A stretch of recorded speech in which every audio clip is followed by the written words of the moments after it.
Hi guys, in this tutorial I will show you how to download and install Canva application on Windows 11.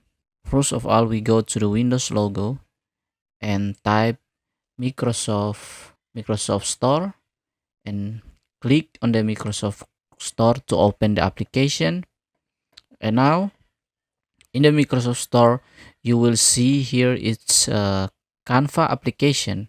If you don't find it, you just go to the top and click on search and type Canva, and you will find Canva application.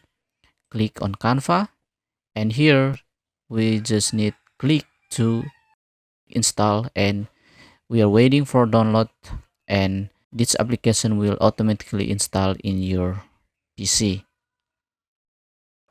After the download is complete, we just need to open the application,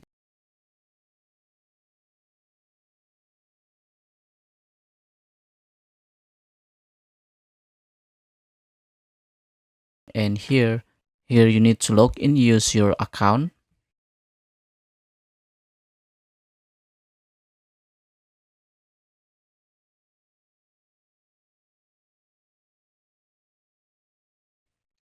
and now this application is ready to use in your Windows 11. Thank you for watching. Don't forget to subscribe and see you in another video.